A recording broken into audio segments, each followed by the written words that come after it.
Queridos, gostaria de compartilhar uma palavra nesta noite ao nosso coração. Quero que você abra sua Bíblia em Mateus capítulo 6. Acompanhe comigo no verso 33. Mateus 6, 33. Mas buscai primeiro o reino de Deus e a sua justiça, e tudo mais vos será dado por acréscimo, diz o Senhor. Buscai primeiro o reino de Deus e a sua justiça, e todas as demais coisas vos serão acrescentadas. Talvez seja essa a sua tradução. Aqui nós vemos uma direção, uma ordem do Senhor.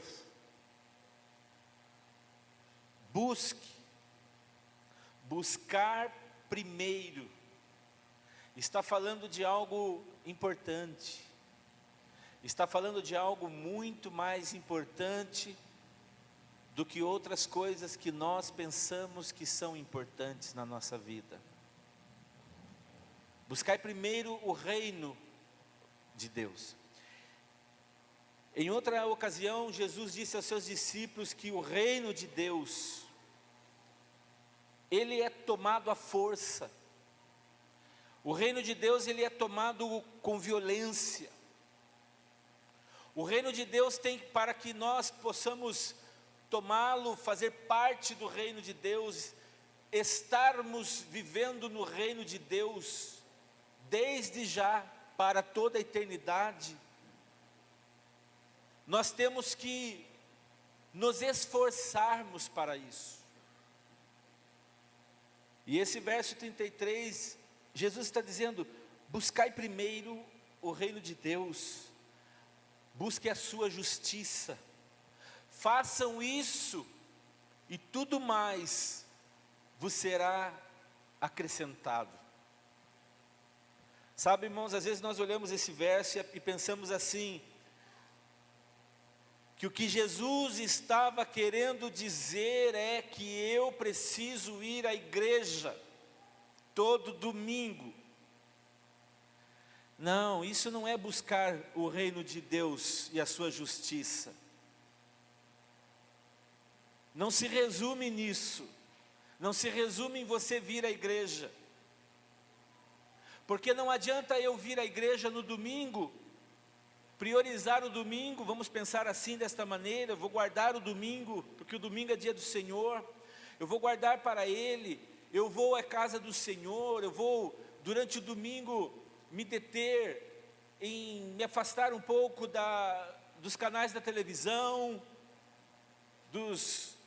das coisas que a minha carne gostam durante o dia de lazer, e eu vou me dedicar em servir a Deus no domingo. Não, isso não é buscar a Deus em primeiro lugar. Não é buscar o reino de Deus e a sua justiça. Não é quando eu faço desta forma, mas durante a semana toda, durante os próximos 6 dias da semana, eu faço tudo aquilo que prioriza a minha vontade. Você está entendendo? Diga para a pessoa que está ao seu lado: eu acho que Deus está falando com você.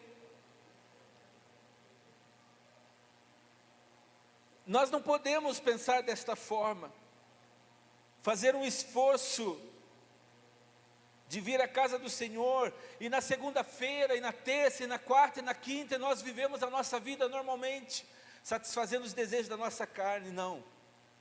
Como seres humanos que nós somos, nós traçamos as prioridades que existem.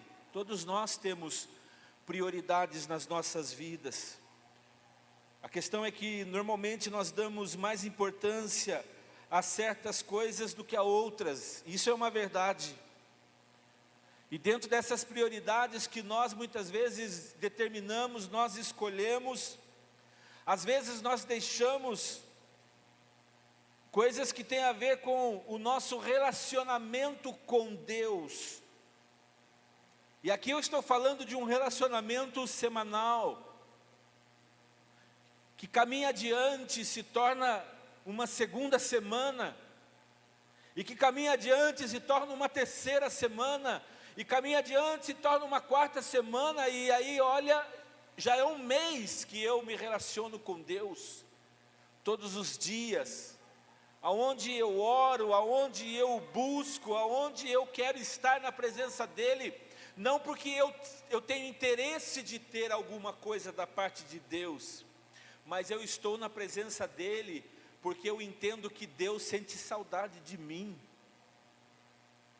Eu estou na presença dEle, porque eu sinto saudades dEle. Eu estou na presença de Deus, porque Ele é a fonte da minha esperança, Ele é a fonte da minha vida, eu preciso dEle. Às vezes nós deixamos coisas que têm a ver com o nosso relacionamento com Deus por último lugar, lá na fila, no último lugar da fila. Falamos para Deus: Senhor, nós amamos tanto o Senhor,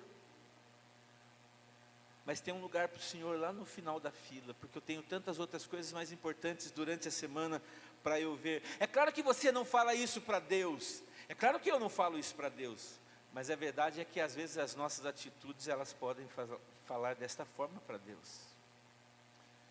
Nós podemos dizer para Deus: Senhor, Tu és importante na minha vida, mas o último lugar da fila é o Seu.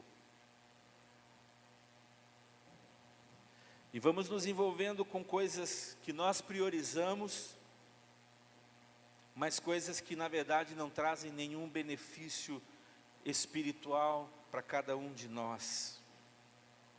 No entanto, a Escritura que nós acabamos de ler, nos diz o quê? Buscai primeiro o reino de Deus e a sua justiça. Diga comigo: buscai primeiro o reino de Deus e a sua justiça. Ele deve ser o primeiro na nossa vida. Sabe, irmãos, é possível que nós façamos isso sem ter a má intenção de desobedecer a palavra do nosso Deus. Simplesmente nós começamos a negligenciar aquilo que deveria ser o primeiro lugar nas nossas vidas. Ou seja, o primeiro lugar na minha vida é o reino de Deus, é as coisas relacionadas a Deus. Esse tem que ser o primeiro lugar na minha vida, mas nós começamos a negligenciar isso. Deixamos Deus como uma segunda escolha, vamos deixando Ele para trás. Não se esqueça que a palavra de Deus está dizendo: busque primeiro o reino de Deus e a sua justiça. A palavra do Senhor está nos dizendo que temos que buscar esse reino em primeiro lugar. Sabe, irmãos, esta palavra desta noite pode estar parecendo para você uma palavra repetitiva. E eu quero garantir a você que eu estou fazendo isso de propósito. Eu quero que isso se torne repetitivo nessa noite no meu coração e no seu coração, nos nossos corações, para que nós possamos entender que o Senhor está enfatizando isso: busque primeiro o meu reino e a minha justiça. Porque se você fizer isso, filho, filha, as demais coisas elas vão ser acrescentadas, diz o Senhor, e Ele não mente. Por nós muitas vezes não temos as nossas prioridades bem estabelecidas na nossa vida. Muitas vezes nós gastamos, por exemplo, o nosso dinheiro com aquilo que não é pão. Você sabia disso? Você já parou para pensar que muitas vezes você gasta o seu dinheiro com aquilo que não é pão? E muitas vezes nós trabalhamos com coisas que não irão satisfazer as nossas vidas, como diz a Bíblia. Em Isaías 55:2, o profeta Isaías diz assim: por que você gasta dinheiro com o que não é pão e o seu trabalho com o que não satisfaz? Ouça-me com atenção e coma o que é bom, e a sua alma se deleitará com a gordura. Portanto, é preciso primeiro buscar o reino de Deus. É isso que a Bíblia está nos ensinando. Busque primeiro o reino de Deus. Diga para a pessoa que está ao seu lado: você aprendeu? Busque primeiro o reino de Deus. Há momentos, irmãos, em que nós permitimos que o nosso raciocínio, os desejos da nossa carne, a nossa carne é faminta, em todos os sentidos. Muitas vezes nós buscamos a vontade de pensamentos ou conceitos ligados à nossa carne. Nós permitimos que eles ditem para nós as prioridades, quando na realidade nossas prioridades devem ser ditas por Deus. A sua prioridade é Deus que tem que dizer, é a palavra dele que tem que te ensinar. E aqui nós lemos: buscai primeiro o reino de Deus e a sua justiça, porque as demais coisas vão ser acrescentadas. Em Jeremias, o profeta, no capítulo 2, verso 13, diz assim: pois o meu povo fez duas maldades. Olha só o que Deus está dizendo através do profeta. Pois o meu povo fez duas maldades. Eles me deixaram a fonte da água da vida, a fonte da água viva, e eles cavaram para eles cisternas rotas, cavaram cisternas que não têm as águas, que não retêm as águas. Olha o esforço, olha que coisa terrível você trabalhar e não reter, porque você sai desembestado, aí como se diz o ditado, né? Vou fazer do meu jeito, mas não busca primeiro ouvir a voz de Deus.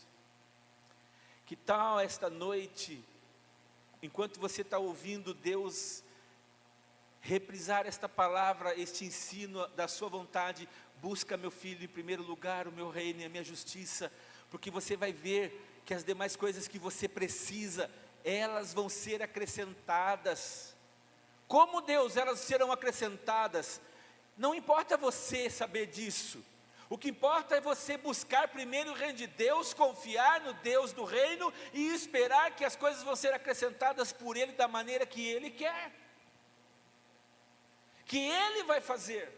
E Deus é fantástico porque Ele nos surpreende, quando menos esperamos, Deus está fazendo, e nós nos constrangemos do amor dele. Nós dizemos a Ele: meu Deus, como pode o Senhor ainda, depois de tudo, o Senhor querer me abençoar desta forma? Pois Ele faz isso, exatamente assim. Sabe, irmãos, nós podemos cair na mesma situação que o profeta Jeremias aqui coloca, deixando a fonte de água viva para cavarmos cisternas rotas. Nós abrimos mão da água viva que desceu do céu, para caminhar do nosso jeito, para trabalhar do nosso jeito, para agir do nosso jeito. Talvez Deus esteja dizendo para você hoje: filho, o lugar que você está hoje, o que você está fazendo hoje, o relacionamento que você está entrando hoje, ou o relacionamento que você entrou, eu nunca pensei nisso para você, eu nunca planejei isso para você. Isso aconteceu porque você tomou essa decisão, não me buscou, não desejou pedir a minha opinião, como Pai Celestial, como Deus eterno. Muitas vezes as coisas não vão para frente, nós não sabemos porquê, e aí às vezes cometemos o erro de culparmos a Deus, e dizer: Senhor, o Senhor me abandonou. Não, eu nunca te abandonei, jamais te deixarei, ou nunca te deixarei, jamais te abandonarei. A verdade é que você tomou decisões como alguém que se achou já autossuficiente, maduro. Ah, se eu fizer, Deus vai aprovar, porque Ele é bonzinho, é um Pai amoroso. Não, não é assim que funciona. Deus, Ele quer se relacionar conosco. Ele não é um Deus descartável, um Deus que você usa Ele quando você quiser. Quando você não quiser mais, você não usa, você o lança fora. Não, Ele quer relacionamento conosco. Um relacionamento onde o filho chega e diz: esta semana eu tenho algo para decidir. e eu não sei qual é a decisão correta a se tomar, eu não sei qual é o caminho que eu devo seguir, eu não sei o que eu tenho que falar. Será que o Senhor pode me dizer? Fala para mim, Senhor, fala comigo. E Deus pode te surpreender nessa caminhada de relacionamento. Ele fala como Ele quiser.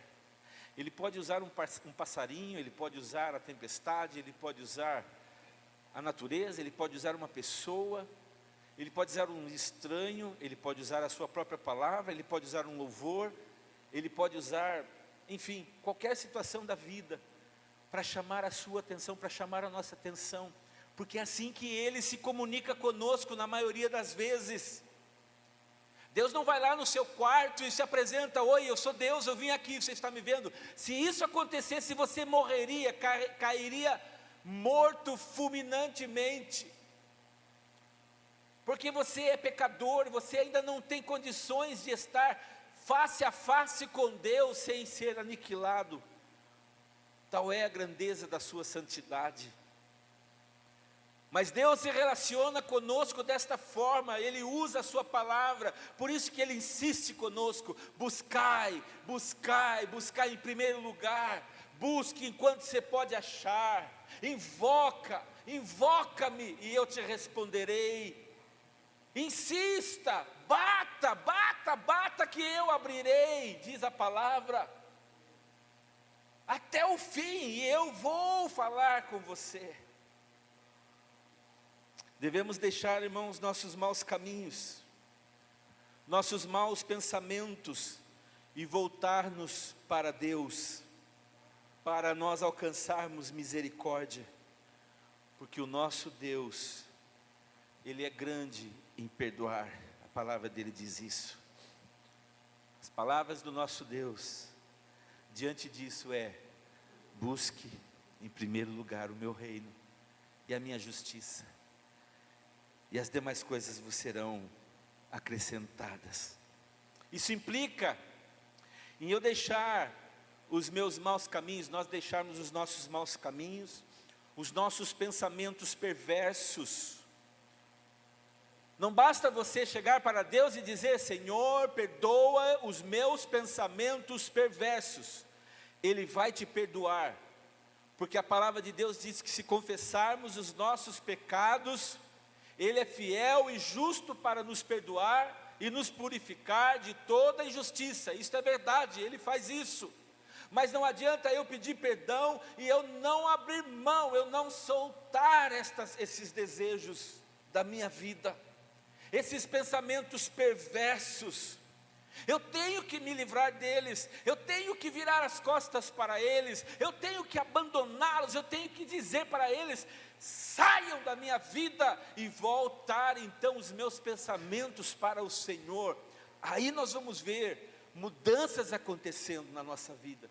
Porque é que tem muitas pessoas que têm um encontro com Jesus, um encontro com Deus, mas o que acontece? Por não fazerem isso, passam as primeiras lutas, os primeiros momentos da batalha, porque quando alguém entrega a vida a Jesus, muito diferente do que algumas pessoas acreditam: agora que eu aceitei Jesus, tudo vai mudar na minha vida, as coisas vão ser melhores. Pois eu quero te dizer, prepare-se, porque quando você conhece a Jesus, que muda e transforma a sua vida, que cura e liberta você, que te dá o reino dos céus, um Jesus que toma você nas suas mãos, eu quero que você entenda uma coisa: quando você entrega a sua vida a Jesus, você vai enfrentar batalhas grandiosas na sua vida.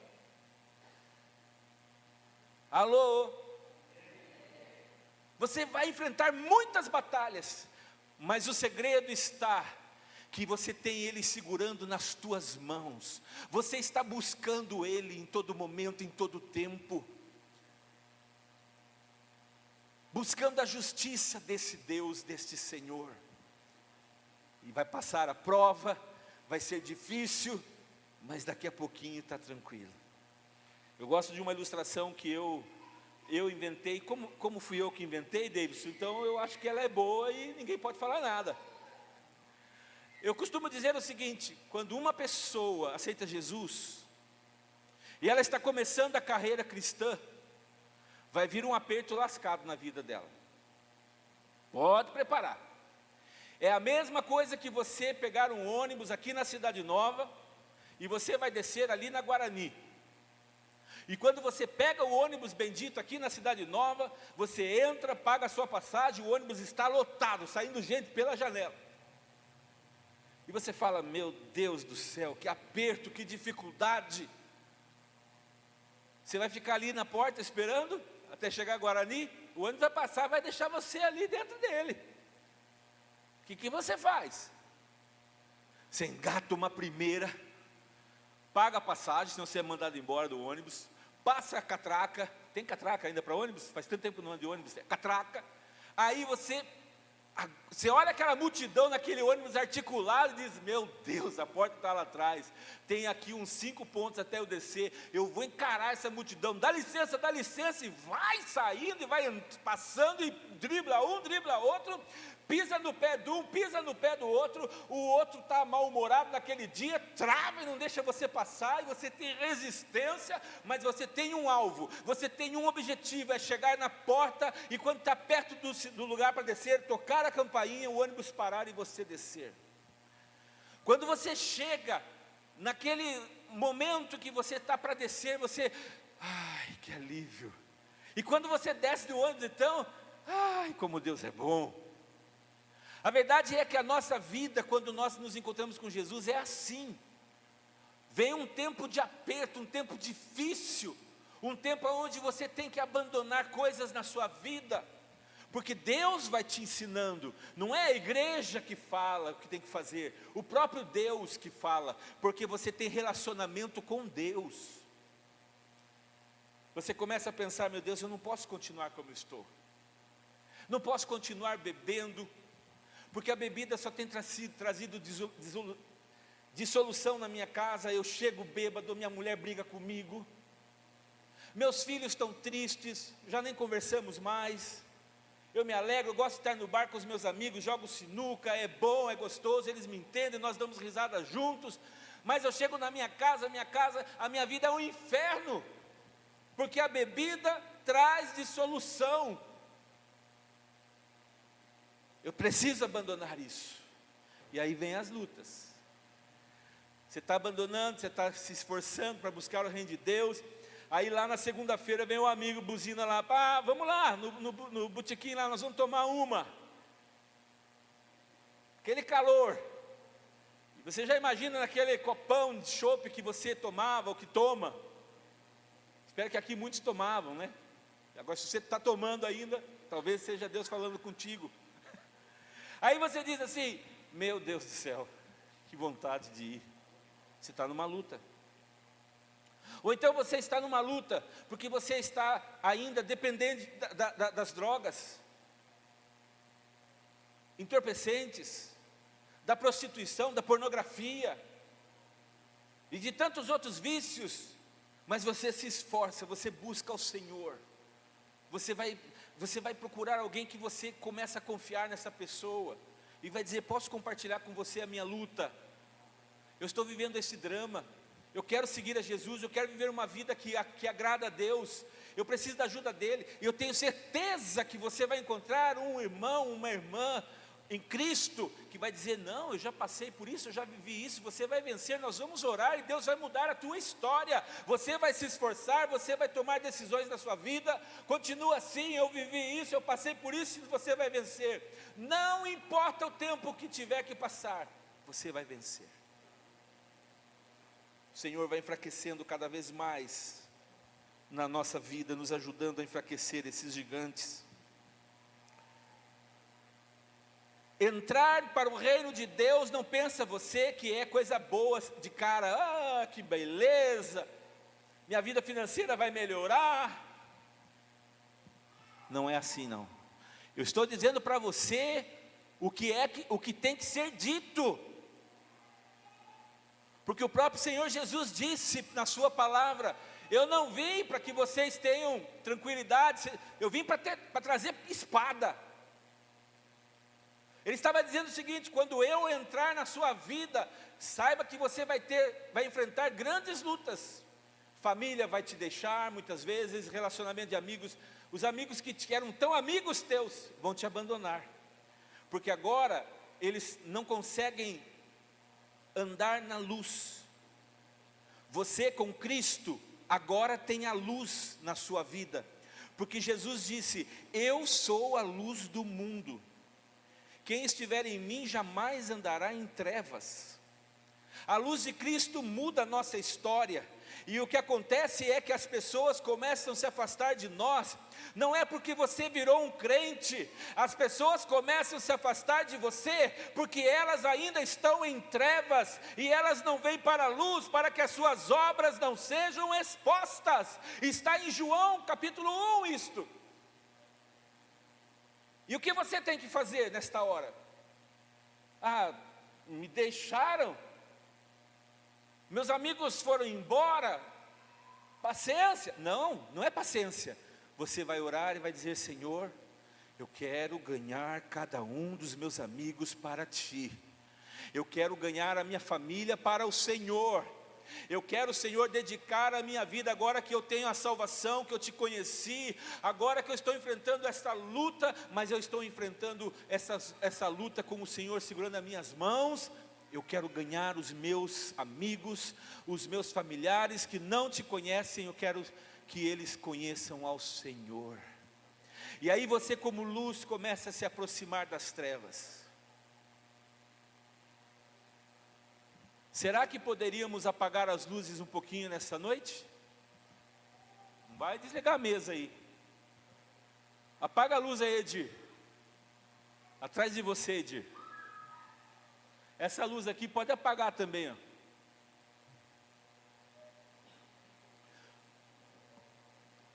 Aqui, ó, isso. Pode apagar essa também, isso. Pode ver que não está tudo escuro. O projetor pode apagar também, se der, né? Não está tudo escuro, sim ou não? Não está. Mas você sabe que está um pouquinho de trevas aqui. Mas quando você acende uma luz, olha aí, quando você acende uma outra luz, quando você acende uma terceira luz, vai acendendo aí as luzes. Faz esse exercício nessa noite, para você me ajudar a me sair bem na minha ilustração e aí não pagar mico nessa noite. Ilumina lá o teto, lá em cima. Vira o celular para cima assim, ó. Bem para cima assim, ó. Isso. Olha aí. O que aconteceu com aquela treva que estava aqui? Treva significa escuridão. Agora quer ver quando eles ligarem a luz lá, a luz principal da igreja? O que vai acontecer com a treva? Pode acender. Isso. Às vezes Deus precisa ajudar a pessoa a saber qual é o botão que liga. Às vezes Deus precisa ensinar a gente a como acender a luz. E aí hoje eu vim aqui nessa noite ensinar você como ligar esse botão. Lembrar você que você é a luz de Cristo. E aonde você entrar no meio das trevas, as trevas vão embora, elas se dissipam. E as pessoas começam a enxergar e começam a ver as coisas ao seu redor como elas nunca viram e experimentaram antes. É isso que Deus está dizendo: buscai primeiro o meu reino e a minha justiça, e as demais coisas serão acrescentadas, diz o Senhor. Vale a pena, irmão, permanecer firme, não desista. Se você está passando luta porque você se tornou um seguidor de Jesus, continua firme. Quando você olha, as pessoas te deixaram, os amigos se afastaram, é por pouco tempo, porque você agora conhece a verdade, você é luz, você vai se achegar a eles, como uma pessoa transformada. E aí, cara, beleza, toma um chopinho aí. Não, eu não tomo mais. Ué, mas então o que você veio fazer aqui? Eu vim compartilhar com você o que Jesus fez na minha vida, e Ele quer fazer na sua também. Eu não vivo mais essa vida. Agora a minha pegada é outra. Eu vivo um outro nível. Eu tenho experiências fantásticas com Deus. Quantos que estão aqui nesta noite teriam testemunhos maravilhosos para compartilhar do que Jesus fez na sua vida quando você começou a buscar e permanecer buscando o reino de Deus e a justiça dele? Maravilhosos testemunhos. Então diga para a pessoa que está ao seu lado, não desista não. Você não está aqui nessa noite por acaso. Deus te trouxe aqui para te lembrar que Ele tem algo para fazer na sua vida e Ele ainda não acabou. Ele ainda não acabou. Ele ainda não acabou. Ele começou uma boa obra na sua vida e a Bíblia diz que Ele vai terminar esta boa obra até que chegue o fim. Ele vai fazer isso na sua vida. Ele não desiste de você. Mas o grande esforço nisso tudo é você dizer ao Senhor: ajude-me, Senhor. Ajude-me a tomar as decisões corretas. Ajude-me, Senhor, a como resolver esse problema no meu casamento. Ajuda-me, Senhor, a como resolver esse problema no meu trabalho. Ajuda-me, Senhor, a como resolver esse problema nos meus negócios. Estaria eu fazendo a coisa certa, Senhor? Estaria eu tomando a decisão correta? E se Ele disser para você: não, filho, você não está. Não, filha, você não está decidindo corretamente. E você vai dizer: então ensina-me, Senhor. E Ele vai te ensinar. Ele vai nos ensinar. Por isso, se você nessa noite está passando por uma luta, se você nessa noite está passando véspera de uma decisão que você precisa tomar, eu quero te lembrar de uma coisa: Deus pode te ajudar. Deus pode te dar vitória nessa decisão que você precisa tomar. Busque a Ele. Faça isso em todo momento.